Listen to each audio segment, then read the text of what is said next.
Sejumlah kalangan memprotes pengesahan revisi Undang-Undang TNI, mulai dari koalisi masyarakat sipil, akademisi hingga mahasiswa. Usai disahkan, 7 mahasiswa UI mengajukan gugatan ke Mahkamah Konstitusi.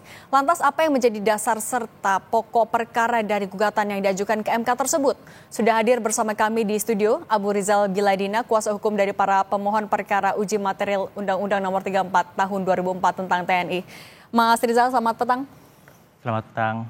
Mas Rizal, saya mau minta gambaran dulu. Ini kan undang-undangnya sebenarnya belum ditandatangan oleh Presiden, tapi langsung digugat. Apa yang teman-teman mahasiswa mau tunjukkan sebenarnya kepada pemerintah? Oke, baik. Di sini kami ingin menunjukkan bahwasanya pemerintah ini udah kelewat batas dalam mempermainkan rakyat, mulai dari aksi dan apapun itu yang telah kita perjuangkan sebagai rakyat Indonesia dan dari berbagai lapisan masyarakat sipil tidak didengar, sehingga hal tersebut membuat kami kesal.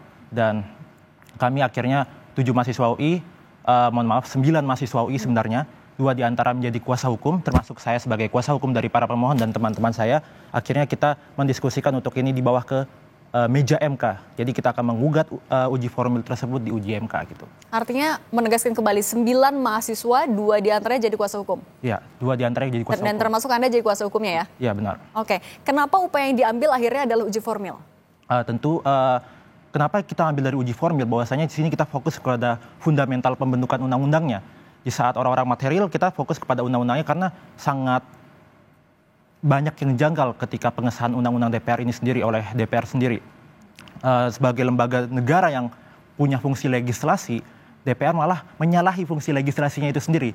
Karena kita melihat bahwasanya undang-undang tersebut sangat banyak melanggar tentunya di Undang-Undang P3 tentang pembentukan peraturan perundang-undangan, sehingga menurut kami dari secara fundamental pembentukan undang-undang ini harus diuji juga. Jadi dalam artian kami fokus kepada fundamental, jadi kita menguji keseluruhan undang-undangnya gitu. Oke, di proses perancangan kemarin yang paling dikritisi sampai akhirnya menjadi dasar menggugat ke MK itu kan soal transparansi. Itu apa saja yang menjadi poin-poinnya? Oke, di sini kami ada beberapa poin penting di permohonan kami, bahwasanya yang poin pertama tuh keterbukaan dalam pembentukan Undang-Undang TNI ini sendiri, bahwasanya menyalahi ada asas keterbukaan di dalam pasal 5 dan pasal 96 gitu.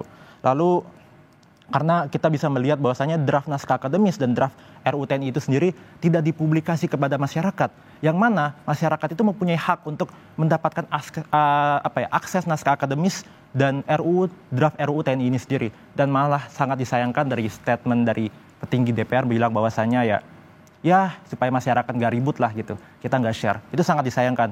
Itu sangat benar-benar mencederai hak konstitusional kita sebagai para pemohon, khususnya warga negara Indonesia yang seharusnya berhak mendapatkan draft dan naskah RUU TNI itu tersebut. Oke, dan artinya petitumnya yang dituliskan juga dalam permohonan apa saja? Oke, kami petitum itu di sini ada kurang lebih ada 5 petitum. Yang pertama itu kita ingin mengabulkan pemohon untuk seluruhnya. Lalu yang kedua menyatakan Undang-Undang Akuo tidak memenuhi ketentuan pembentukan undang-undang berdasarkan Undang-Undang Dasar Negara Republik Indonesia tahun 1945. Lalu yang ketiga menyatakan Undang-Undang Akuo bertentangan dengan Undang-Undang Dasar Negara Republik Indonesia tahun 1945, oleh karenanya tidak mempunyai kekuatan hukum yang mengikat.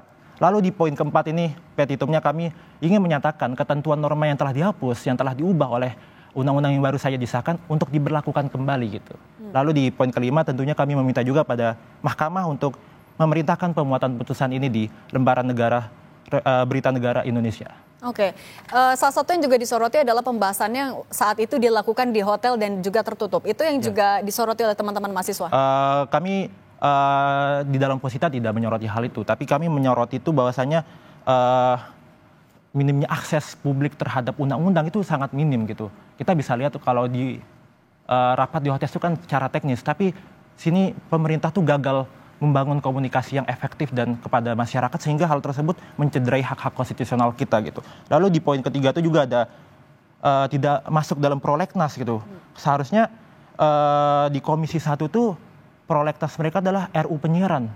Namun tiba-tiba di saat bersamaan di waktu yang kemarin itu RUU TNI tiba-tiba nabrak masuk dan menyingkirkan RUU penyiaran, hingga RUU TNI yang diutamakan.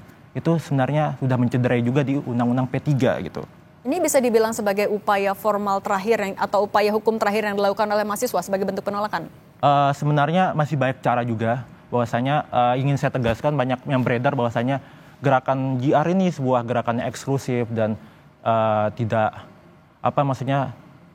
tidak inklusif. Kami tegaskan bahwasanya kami bersembilan ini gerakan inklusif atas nama masyarakat Indonesia, atas nama gerakan sipil untuk melawan pemerintahan gitu. Jadi kami di sini berjuang bersama-sama, kita menggunakan apa yang kami punya kemampuan, khususnya di 9 para pemohon ini, para penggugat, termasuk 2 kuasa hukum dan 7 para pemohon itu latar belakang fakultas hukum. Kami ingin menerapkan ilmu-ilmu yang kami telah pelajari di lingkungan kampus dan kita akan ujikan kepada MK bahwasanya ilmu-ilmu yang kami pelajari itu bermanfaat untuk bangsa dan negara gitu.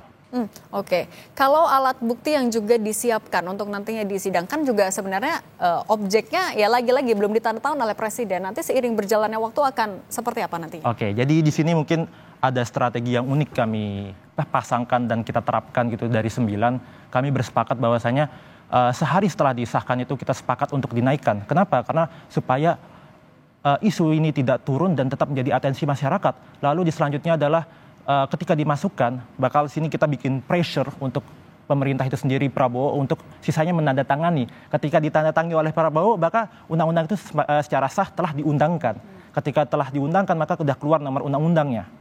Nah, lalu ketika itu kami masih ada jeda waktu sampai sidang pendahuluan, sampai sidang perbaikan itu kurang lebih dari 30 hari, mengingat sidang MK itu akan dimulai di 21 April gitu, karena ada libur lebaran.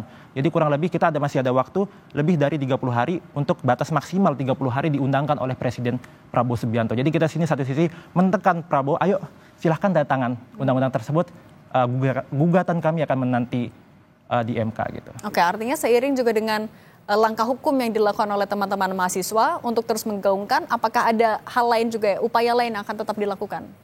Upaya yang kami telah lakukan itu selain advokasi hukum, tetap kami untuk suarakan di sosial media dan mencerdaskan kepada masyarakat bahwasanya hal ini urgensi dan sangat mencederai lembaga negara DPR yang sebagaimana menjalani fungsi legislasi. Namun mereka sendiri sebagai lembaga negara tertinggi, sebagai lembaga negara tinggi yang mempunyai fungsi legislasi, tapi sangat disayangkan mereka melanggar ketentuan legislasi yang mereka sendiri buat gitu.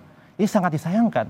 Seharusnya lembaga negara sebagai contoh dan bisa dibilang sebagai penjelmaan masyarakat terhadap di pemerintahan itu sendiri melanggar undang-undang, malah melanggar UUD 1945. Jadi sangat disayangkan kami mendapatkan pemerintahan yang begitu tidak kompeten dan tidak memenuhi peraturan perundang-undangan yang berlaku.